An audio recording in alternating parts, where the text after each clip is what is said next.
இது ஃபர்ஸ்ட் மலேசியாவின் செய்திகள் உங்களுக்காக.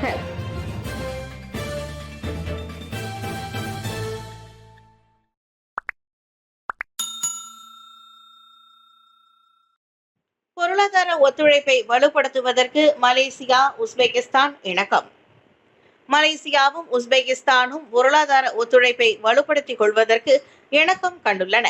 இரு நாடுகளுக்கு இடையிலான அரசு தந்திர உறவுகள் 40 ஆண்டுகளாக நீடித்து வந்த போதிலும் மலேசியாவின் 2030 ஆண்டு புதிய தொழில் பெருந்திட்டத்திற்கு ஏற்ப உஸ்பெகிஸ்தானுடன் ஒத்துழைப்பை மேம்படுத்திக் கொள்ளும் முயற்சிக்கான கடப்பாட்டை மலேசியா கொண்டுள்ளதாக அனைத்துலக முதலீடு, வர்த்தகம் மற்றும் தொழில்துறை அமைச்சர் தெங்கு சஃப்ருல் தெரிவித்திருக்கிறார்.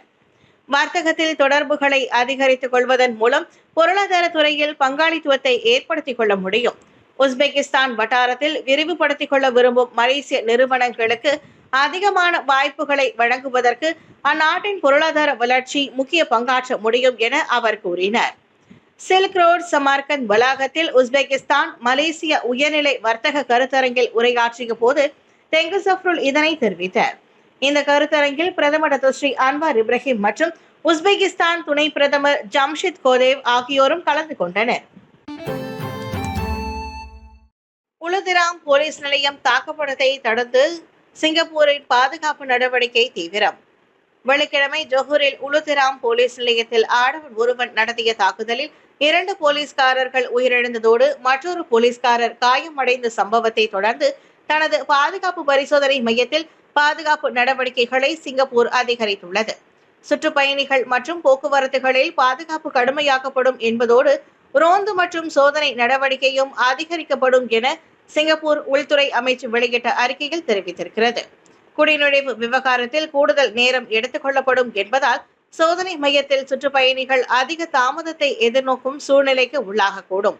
சிங்கப்பூரில் மட்டுமின்றி வெளிநாட்டிற்கு செல்லும் சுற்றுப்பயணிகள் எப்போதும் விழிப்பாக இருக்க வேண்டும் என்பதோடு தனிப்பட்ட நபர்கள் அல்லது சந்தேகத்திற்குரிய செயல்களை கண்டால் உடனடியாக போலீசிற்கு தெரிவிக்கும்படி சிங்கப்பூர் உள்துறை அமைச்சு கேட்டுக்கொண்டது.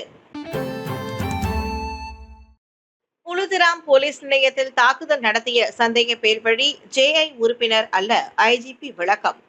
உளுதிராம் போலீஸ் நிலையத்தில் தாக்குதல் நடத்திய பின் சுட்டுக் கொல்லப்பட்ட சந்தேக பேர் வழி ஜேஐ எனப்படும் ஜமா இஸ்லாமியா உறுப்பினர் அல்ல என போலீஸ் படை தலைவர் தான் ஸ்ரீ ரசருடின் ஹுசைன் தெரிவித்திருக்கிறார். சம்பந்தப்பட்ட சந்தேக நபரின் தந்தை அளித்திருந்த தகவலின் அடிப்படையில் அவர் ஜேஐ பயங்கரவாத கும்பலுடன் தொடர்பு படுத்தப்பட்டதாக ஐஜிபி தெரிவித்தார். அந்த சந்தேக பேர் வழியின் 62 வயது தந்தை தான் ஜேஐ உறுப்பினர் என எங்களது தரவின் மூலம் தெரிய வந்தது. எனினும் தொடர்ந்து மேற்கொள்ளப்பட்ட விசாரணையில் ஜேஐ கும்பல் உட்பட எந்த ஒரு பயங்கரவாத கும்பலுடனும் இந்த நபருக்கு தொடர்பு இல்லை என ரசருடின் செய்தியாளர்களிடம் தெரிவித்தார். 2 போலீஸ்காரர்கள் உயிரிழந்த அந்த தாக்குதல் சம்பவத்திற்கான நோக்கம் குறித்து போலீஸ் இன்னமும் விசாரணையை மேற்கொண்டு வருவதாக அவர் கூறினார். குழந்தைகளுக்கான செவித்திறன் பரிசோதனை நாடு முழுவதிலும் அரசு மருத்துவமனைகளில் மேற்கொள்ளப்படும். நாடு முழுவதிலும் உள்ள அரசாங்க மருத்துவமனைகளில் குழந்தைகளின் செவித்திறன் பரிசோதனை மேற்கொள்ளப்படும். கடந்த ஆண்டு முழுவதிலும் 2,53,822 குழந்தைகளிடம் மேற்கொள்ளப்பட்ட பரிசோதனைகளின் மூலம் 987 குழந்தைகள் செவித்திறன் குறைபாடு இருப்பது கண்டறியப்பட்டதாக சுகாதார அமைச்சர் டாக்டர் ஜுல்கிஃப்லி அகமது தெரிவித்தார். பிறந்த சிசுக்களுக்கு தொடக்கத்திலேயே செவித்திறன் பிரச்சனையை அறிந்து கொள்வதற்கான 2023 ஆண்டு இந்த சோதனை அரசாங்க மருத்துவமனைகளில் அறிமுகப்படுத்தப்பட்டது. குழந்தை பிறந்த சில நாட்களுக்குள் அவர்களுக்கு உதவி தேவையா என்பதை கண்டறிவதற்கு செவித்திறன் பரிசோதனையை சுகாதார அமைச்சு மேற்கொண்டு வருவதாக ஜுல்கிஃப்லி கூறினார். இத்தகைய பரிசோதனைகள் மூலம் செவித்திறன் விவகாரத்தை எதிர்நோக்கும் குழந்தைகளுக்கு முன்கூட்டியே விரைந்து சிகிச்சையை வழங்க முடியும் என அவர் தெரிவித்தார். இல்லாவிட்டால் மாற்றுத்திறனாளி குழந்தைகள் செவித்திறன் பிரச்சனையை நீண்ட காலம் எதிர்நோக்க வேண்டி இருக்கும் என்பதோடு இதனால் பேசுவதிலும் அவர்கள் நெருக்கடியை எதிர்நோக்க வேண்டிய சூழ்நிலை ஏற்படும் என ஜுல்கிஃப்லி சுட்டிக்காட்டினார். ஜூலை 1 முதல் கல்வி அமைச்சின் கீழ் உள்ள பள்ளிகளுக்கு அதிவேக இணைய வசதிக்கான சிறப்பு திட்டம். ஜூலை 1 முதல் கல்வி அமைச்சின் கீழ் உள்ள பள்ளிகளுக்கு அதிவேகத்தை கொண்ட அகண்ட இணைய வசதிக்கான சிறப்பு பேக்கேஜ் திட்டத்தை அரசாங்கம் ஏற்பாடு செய்யவிருக்கிறது. கூடுதல் நிலைத்தன்மையோடு அதிவேகத்தை கொண்ட அந்த இணைய வசதி நடமாடும் இணைய வசதிக்கான கட்டணத்தை விட மிகவும் மலிவாக இருக்கும் என தொடர்பு அமைச்சர் ஃபாமி ஃபாட்சில் தெரிவித்திருக்கிறார். இது தொடர்பான விவரங்கள் பின்னர் அறிவிக்கப்படும். ஜூலை 1ஆம் தேதிக்கு பிறகு கல்வி அமைச்சின் கீழ் உள்ள 10,000 பள்ளிகள் மிகவும் அதிவேகமான இணைய வசதிக்கான சிறப்பு ஏற்பாட்டை தேர்வு செய்ய முடியும் என அவர் கூறினார். நாட்டிற்கு மேலும் 84 புதிய தீயணைப்பு நிலையங்கள் தேவை. ஞாங்கோர் மிங் தெரிவிப்பு. நாடு முழுவதும் உள்ள மக்களுக்கு தீயணைப்பு மற்றும் மீட்பு படை சிறந்த மற்றும் தரமான சேவையை மேம்படுத்தும் முயற்சிக்கு 84 புதிய தீயணைப்பு நிலையங்கள் தேவையாகும். மலேசியாவில் தற்போது 337 தீயணைப்பு நிலையங்கள் இருந்த போதிலும் தீ விபத்துகளின் ஆபத்து குறித்து குறியீடுகளின் எண்ணிக்கையை பார்க்கையில் தீயணைப்பு நிலையங்கள் அதிகரிக்க வேண்டிய அவசியம் இருப்பதாக வீடமைப்பு மற்றும் ஊராட்சித்துறை அமைச்சர் ஞாங்கோர் மிங் தெரிவித்துள்ளார். எனவே அவசியம் தேவைப்படும் இடங்களில் முதலில் தீயணைப்பு நிலையங்களை நாங்கள் நிர்மாணிப்போம். நாட்டின் நிதிநிலையை பொறுத்தே இது இருப்பதால் கட்டம் கட்டமாக புதிய தீயணைப்பு நிலையங்கள் கட்டப்படும் என அவர் நேற்றிரவு மலாக்கா பந்தார் ஹிலேரில் செய்தியாளர்களிடம் கூறினார். சபா பெர்னாமில் பரிமாற்றத்திற்கான தற்காலிக வீட்டில் 20 குடியேறிகள் கைது. கடல் வழியாக குடியேறிகளை கடத்தி வரும் கும்பலின் நடவடிக்கைக்கு ஸ்லாங்கூர் சபாக் பெர்னாமில் வீடு ஒன்று தற்காலிகமாக தங்கியிருக்கும் இடமாக பயன்படுத்தப்பட்டு வருவதை இன்று அதிகாலையில் அதிகாரிகள் கண்டறிந்ததன் மூலம் இந்த விவகாரம் அம்பலத்திற்கு வந்துள்ளது. புகித் அமான் குற்ற புலனாய்வு துறையின் ஆட்கடத்தல் எதிர்ப்பு பிரிவின் அதிகாரிகளை கொண்ட குழுவினர் இன்று அதிகாலை மணி 1:30 அளவில் அந்த வீட்டில் மேற்கொண்ட அதிரடி சோதனை நடவடிக்கையில் 20 குடியேறிகளை கைது செய்தனர். பல்வேறு குற்ற செயல்கள் தொடர்பாக இந்தோனேஷியாவை சேர்ந்த அந்த குடியேறிகள் கைது செய்யப்பட்டதாக புகித் அமான் குற்றவியல் துறையின் ஆட்கடத்தல் பிரிவின் முதிர்நிலை துணை கமிஷனர் சொஃபியான் சந்தோங் தெரிவித்தார். 2009ஆம் ஆண்டின் ஆட்கடத்தல் சட்டத்தின் 26A விதியின் கீழ் 29 வயதுடைய இந்தோனேசிய ஆடவர் ஒருவர் தடுத்து வைக்கப்பட்டுள்ளார். 22 முதல் 42 வயதுடைய 3 பெண்கள் உட்பட இதர 8 இந்தோனேசிய பிரஜைகள் 1959 மற்றும் 1963ஆம் ஆண்டின் குடிநுழைவு சட்டத்தின் 6வது விதி உட்பிரிவு 1C கீழ் தடுத்து வைக்கப்பட்டுள்ளனர்.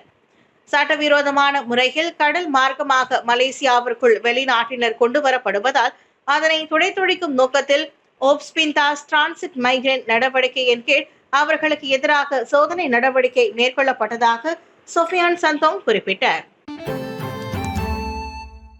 சிங்கப்பூரில் கோவிட்-19 தொற்று 2 மடங்கு உயர்வு. தொற்று 2 மடங்காக உயர்ந்ததை தொடர்ந்து பொது மருத்துவமனைகளில் போதுமான இடங்கள் இருப்பதை உறுதிப்படுத்தும் நடவடிக்கை அந்நாட்டின் சுகாதார அமைச்சு மேற்கொண்டு வருகிறது. மே 5ஆம் தேதி தொடங்கி 11ஆம் தேதி வரையிலான வாரத்தில் கோவிட்-19 தொற்றினால் பாதிக்கப்பட்டவர்களின் எண்ணிக்கை 25,900 அதிகரித்தது.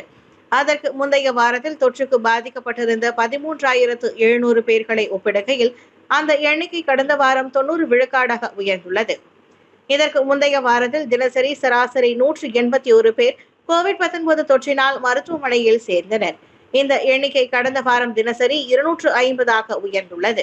மேலும் கடந்த வாரத்தில் தீவிர சிகிச்சை பிரிவில் தினசரி சராசரி 3 சிகிச்சை வழங்கப்பட்டது. கோவிட் தொற்றுக்கு உள்ளானவர்களின் எண்ணிக்கை அதிகரித்து வருவதால் அரசாங்க மருத்துவமனைகளில் அவசரமில்லாத அறுவை சிகிச்சைகள் மேற்கொள்வதை ஒத்திவைக்கும்படி கேட்டுக்கொள்ளப்பட்டது.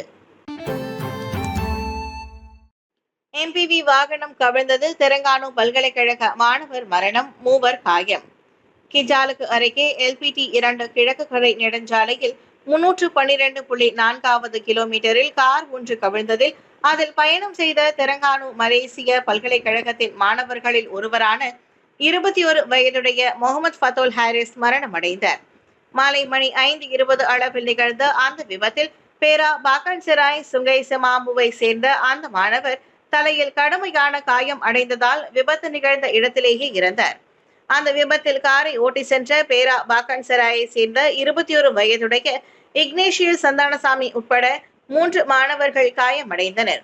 அவர்கள் அனைவரும் கெம்மமான் மருத்துவமனைக்கு சிகிச்சைக்காக கொண்டு செல்லப்பட்டனர். இக்னேஷியஸ் சந்தானசாமி ஓட்டிய ஃபெர்டுவா அல்சா கார் கட்டுப்பாட்டை இழந்து கவிழ்ந்ததை தொடர்ந்து அதன் உள்ளே அமர்ந்திருந்த இதர 3 மாணவர்கள் காரில் இருந்து வெளியே விழுந்தனர்.